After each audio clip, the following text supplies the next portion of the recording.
So over the course of the past few weeks, our policymakers have had to make some tough calls, namely deciding what services ought to remain open to the public and what services ought to be closed down. In other words, what services can be deemed essential services and what services have to be deemed non-essential services. And I don't need to tell you that we've been labeled a non-essential service, which means, among other things, that we have not been able to gather together each Sunday morning for worship together in the same space. Now, as far as I can tell, every church in this area has complied with this policy. And as a matter of fact, I'd like to think that even if this were not an official policy of any kind, our churches would still refrain from gathering, not just for the safety and health of our own members, but the safety and health of people out there in the broader community that we as Christians have been called to serve and minister to. So in short, I think there's a good reason why I'm preaching to my phone today instead of preaching to a live congregation of people. But I have to say, all of this has forced me to ask a tough question. And maybe it's a tough question that you've been wrestling with too over the course of your time in seclusion. And the question is this: is the church, is the community of Jesus' followers to which we belong essential? Are we essential to the broader society? Are we essential to the world? Now, there are those who would have, long before even this pandemic, answered this question with a resounding no. We are not essential. Not only are we not essential, but we are completely irrelevant, perhaps even toxic. In the eyes of so many people, the church is a relic from a bygone era of darkness and superstition, a bygone era that thankfully Western civilization has emerged from. And I have to tell you that when I'm going through moments of frustration in my ministry, I sometimes worry that I've devoted my life to a dying institution, that I've devoted myself to serving an irrelevant organization. But having reflected on it a little bit, I think one of the reasons why I focus on the apparent irrelevancy of the church is because I'm scared of the actual truth. And the truth of the matter is, we are far from irrelevant. As a matter of fact, we are the most important people the world has ever seen and ever will see. And maybe you find that to be an incredibly grandiose statement. And I have to say, I do too.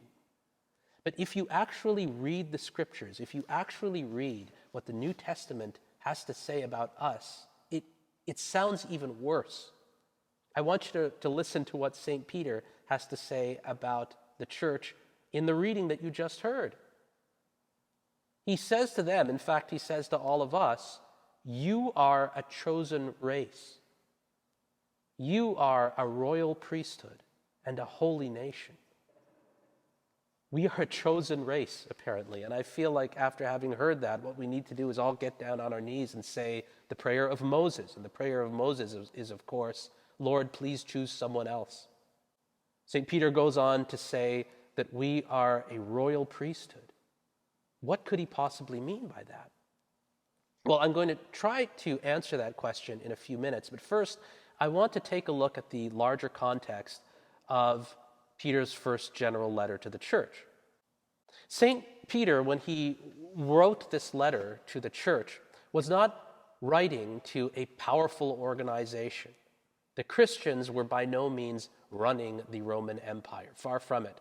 The Christians were seen as a bizarre little sect that had emerged from Judaism, one of 1,000 little mystery cults that were popping up here and there all across the Roman Empire, which were a dime a dozen, by the way.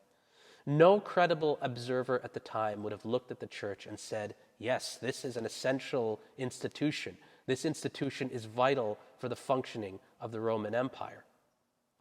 When they weren't being persecuted, the early Christians were being laughed at and mocked. Ancient graffiti actually tells us such. When they weren't being mocked and laughed at, they were probably just ignored. They had no great houses of worship in capital cities. They had no cathedrals, no basilicas. There was no Vatican at the time.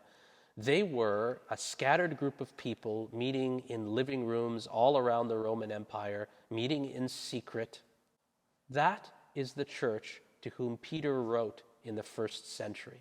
For the most part, irrelevant and definitely non-essential.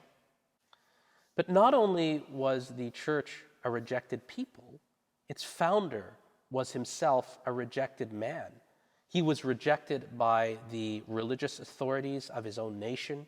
He was rejected by his own friends in his hour of deepest need. He was rejected by the Roman political authorities, certainly. I think being crucified constitutes as rejection. St. Peter refers to Jesus as the stone that the builders refused.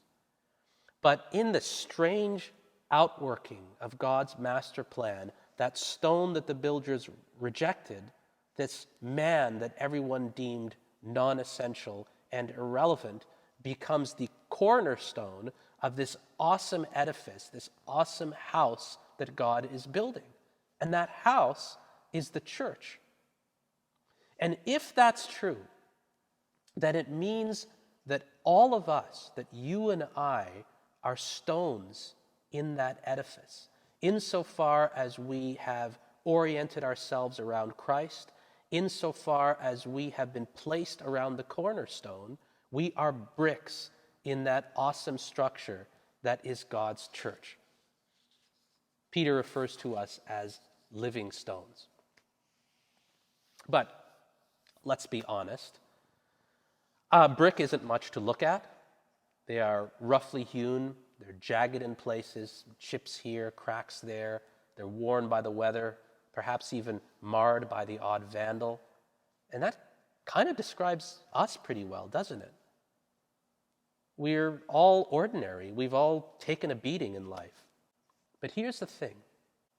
We, in the words of St. Peter, collectively form a spiritual house, the house of God. Now, in using the word spiritual, I don't want you to think that Peter means non-material or non-physical. That's not what he means necessarily by spiritual. When he refers to the church as a spiritual house, he means a house, an edifice that is filled with the Holy Spirit. Think about the temple in ancient Judaism, the great temple in Jerusalem. The ancient Jews believed that God's presence filled that temple. Well, in the same way that God's presence filled that temple, so too does the Holy Spirit fill the church. The Holy Spirit empowers us. The Holy Spirit invigorates us, energizes us to do the work that we have to do. And that, of course, raises another important question. What is our work? Well, we have been empowered by the Holy Spirit, each and every one of us, to serve as priests in his church. Now, when you think of priest, I don't necessarily want you to think of some weirdo with a white collar around his neck. I want you to think about the kind of priests that served in the ancient temple. Well, what did they do? Well, day by day, they offered sacrifices to God. Day by day, they ministered to God in his temple. Day by day, they served the Lord.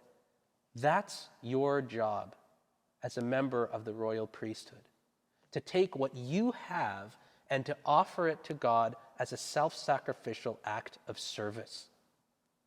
That's what you've been called to do. Now, that might look different depending on who you are. For some of you, it might mean financial giving. It might mean funding really important ministries like Inner City Youth Ministry, which right now is feeding dozens of needy families here in St. John.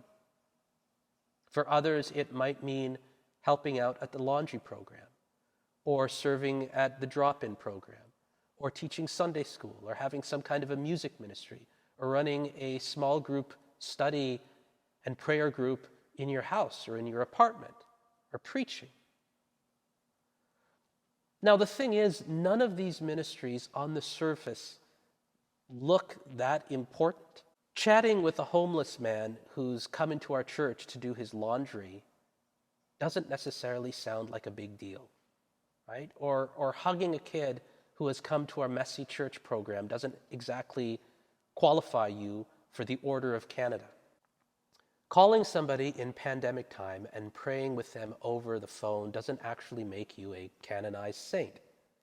Individually, these little acts of service are like stones, small, ordinary.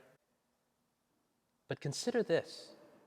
Imagine everyone in our little church community serving God in such a manner, day by day, week by week, month by month, year by year for decades.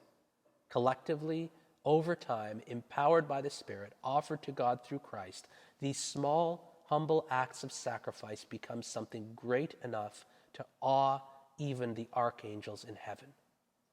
Why? Because the deeds of the saints, the sacrificial offerings of the royal priesthood, bear witness to the saving love of God. A love that is so great, a love that is so awesome, that it fills the entire universe with infinite amounts of room left over. My prayer for the church during this time of pandemic is that when all is said and done, we would not be weaker, but actually stronger.